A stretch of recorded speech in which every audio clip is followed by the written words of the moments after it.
اللهم صل على محمد وعلى آل محمد كما صليت على إبراهيم وعلى آل إبراهيم إنك حميد مجيد.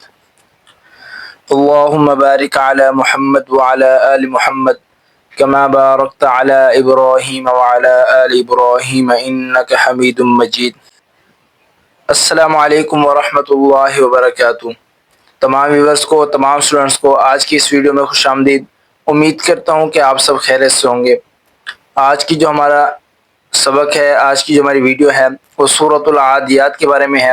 ہم سورۃ العادیات میں موجود تمام اہم قاعدوں کو سمجھیں گے، اس کی تلاوت کریں گے اور اس کو سمجھیں گے کہ ہم گھر بیٹھے قرآن پاک کو کس طرح سے صحیح پڑھ سکتے ہیں، اس کی تلاوت کس طرح سے ہم صحیح طریقے سے کر سکتے ہیں. چلیں سبق شروع کرتے ہیں. اس سے پہلے آپ سے ایک درخواست ہے کہ اگر آپ نے چینل کو سبسکرائب نہیں کیا ہوا تو چینل کو سبسکرائب کر دیں اور ویڈیو کو لائک کر دیں اور کمنٹس میں کوئی اچھا سا کمنٹس بھی کر دینا. اور اگر کوئی اس لیکچر کے بارے میں اگر کوئی آپ کا سوال ہے تو آپ نے وہ سوال ضرور ٹائپ کرنا ہے تاکہ مجھے سمجھ آ سکے کہ آپ لوگ کتنا انٹرسٹڈ ہیں. ٹھیک ہے، تو بنا وقت ضائع کیے ہم اپنے سبق کی طرف چلتے ہیں. دیکھیں سب سے پہلے سورۃ العادیات مکیہ، اس کو سمجھیں کہ سورۃ العادیات جو ہے یہ مکہ مکرمہ میں حضور صلی اللہ علیہ وسلم پر نازل ہوئی. ٹھیک ہے، تو اس میں کل آیات کی جو تعداد ہے وہ 11 ہے اور اس میں ایک رکوع ہے. ہم اب اس کی تلاوت کریں گے اور سمجھیں گے کہ اس میں کون سے اہم قاعدے ہیں جن کو ہم نے پڑھنے میں احتیاط کرنی ہے. تو آپ نے غور سے سننا ہے. اعوذ باللہ من الشیطان الرجیم، بسم اللہ الرحمن الرحیم. والعادیات ضبحا فالموریات قدحا فالمغیرات صبحا فأثرن به نقعا فوسطن به جمعا. اچھا جی، سب سے پہلے ان 5 آیات میں ایک چیز آپ نے نوٹ کرنی ہے کہ ان 5 آیات کے آخر میں حروف مدہ آ رہا ہے. وہ کیسے، میں آپ کو سمجھاتا ہوں. دیکھیں والعادیات ضبحا میں دیکھیں ہا کے اوپر 2 زبر ہیں، لیکن 2 زبریں ہیں، لیکن جب اس کو وقف میں پڑھیں گے تو اس میں ایک زبر ہٹ جائے گی اور ایک زبر بچ جائے گی. تو ایک زبر ہے، دیکھیں الف آ رہا ہے آگے. الف ہمیشہ خالی ہوتا ہے. الف سے پہلے جب زبر آ جائے تو کیا بنے گا؟ الف مدہ. آپ نے اگر پچھلے لیکچر دیکھے ہیں تو آپ کو یہ بات بخوبی پتہ چل جائے گی اور بآسانی پتہ چل جائے گی. میں اس لیے بار بار کہتا ہوں کہ کسی بھی لیکچر کو آپ نے سکپ نہیں کرنا، سارے لیکچر دیکھیں شروع سے لے کر اینڈ تک تاکہ آپ کو آہستہ آہستہ سمجھ آ سکے. روزانہ کے ایک لیکچر دیکھیں، زیادہ نہیں دیکھیں، تو آپ کو انشاءاللہ کچھ ہی وقت میں کافی چیزیں پتہ چل جائیں گی. دیکھیں نیکسٹ بھی ایسے ہے. پھر ان تمام 5 آیتوں میں ایسے ہی الف مدہ ہو رہا ہے، ہم اس کو ایک الف کے برابر کھینچ رہے ہیں. ٹھیک ہے، آگے دیکھیں. ان الانسان لربه لکنود وانه على ذلك لشهيد وانه لحب الخير لشديد افلا يعلم اذا بعثر ما في القبور وحصل ما في الصدور ان ربهم بهم يومئذ لخبير.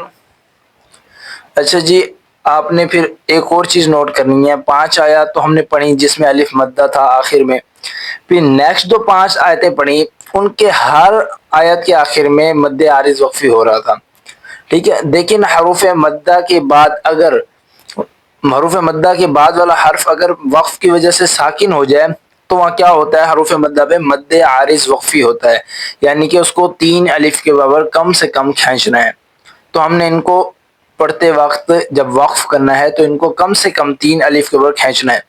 اب میں دوبارہ سے اس سورت کی تلاوت کر رہا ہوں، وہ اس وجہ سے دیکھیں کافی لوگ اس کو ملا کر پڑھتے ہیں. تو ملا کر کس طرح سے پڑھنا ہے وہ آپ نے غور سے سننا ہے اور اس کو سمجھنے کی کوشش کرنی ہے.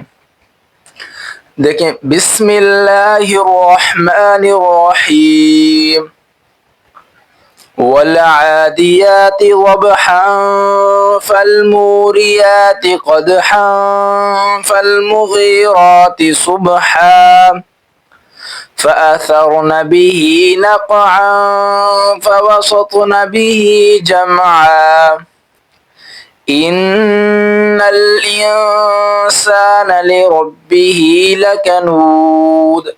اچھا جی، آپ نے ایک اور بات کا خیال رکھنا ہے، جب ہم والعادیات ضبحا کو فالموریات میں ملائیں گے تو غنہ ہوگا۔ کیوں ہوگا کہ تنوین کے بعد دیکھیں حمزہ ہا عین ہا غین خا اور لام را میں سے کوئی حرف نہیں آ رہا، اس کے علاوہ حرف آ رہا ہے تو غنہ ہوگا۔ ٹھیک ہے، جب ہم اس کے ساتھ ملائیں گے تو یہ ایک ہی آیت بن جائے گی نا، آیت تو دو ہی رہیں گی، لیکن جب ہم اس کے ساتھ ملائیں گے تو ہم یہ نہیں دیکھیں گے کہ بیچ میں کیا ہے، ہم اس کو جب ملانے لگیں گے تو اگلے حرف کو دیکھیں گے۔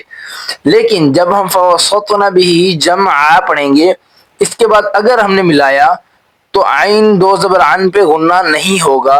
وہ کیوں؟ اس کا جواب آپ نے مجھے کمنٹس باکس میں دینا ہے۔ ابھی میں نے آپ کو قاعدہ سمجھایا ہے، اگر آپ نے غور سے سنا ہوگا تو آپ ضرور اس کا جواب دیں گے۔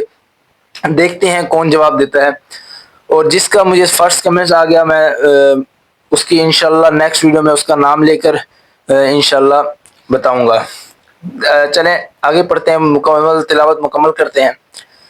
ان الانسان لربه لکنود وانه على ذلك لشهید وانه لحب الخير لشديد افلا يعلم اذا بعثر ما في القبور وحصل ما في الصدور ان ربهم بهم يومئذ لخبير صدق اللہ العظیم۔ الحمدللہ جی، ہم نے 2 دفعہ تلاوت کی ہے اور دونوں دفعہ میں ہم نے کوئی نہ کوئی ایک اہم چیز کو سیکھا ہے، تو آپ نے اس کو دہرانا ہے، پڑھنا ہے اور اس کو سیکھنے کی کوشش کرنی ہے۔ جب ہم اس کو سیکھنے کی کوشش کرتے ہیں، دیکھیں آپ نے سنا ہوگا کہ طالب علم جو ہے اس کے لیے پرندے بھی مغفرت کی دعا کرتے ہیں، سمندر میں مچھلیاں، ہواؤں میں پرندے، جنگلوں میں درندے اس کے لیے دعائے مغفرت کرتے ہیں کہ وہ طالب علم قرآن سیکھنے کے لیے جاتا ہے۔ تو قرآن کی جو بھی قرآن کے ریلیٹڈ یا اسلام کے ریلیٹڈ کوئی بھی کام ہے، اس کو جب سیکھنے کے لیے انسان نکلتا ہے تو اللہ تعالیٰ ایسی اس کے لیے نعمتیں کھول دیتے ہیں۔ تو ہم جب یہ سیکھ رہے ہیں نا، تو ہم بھی طالب علم ہیں۔ ہم نے جب اس کو سیکھنا شروع کیا، بے شک آپ جس عمر کے بھی ہیں، 30 سال 40 سال جتنے عمر کے بھی ہیں، آپ طالب علم ہیں اگر آپ سیکھنا چاہتے ہیں۔ ٹھیک ہے، تو جب ہم سیکھنے کی کوشش کریں گے اللہ تعالیٰ قبول فرمائیں گے، اور انشاءاللہ ایک نہ ایک دن ہم بھی صحیح قرآن پڑھنے والے بن جائیں گے۔ امید کرتا ہوں کہ آج کا لیکچر آپ کو سمجھ آیا ہوگا، آج کا لیکچر آپ کے لیے مفید ہوگا۔ انشاءاللہ ملتے ہیں نیکسٹ ویڈیو میں، تب تک کے لیے اجازت دیں، اللہ حافظ۔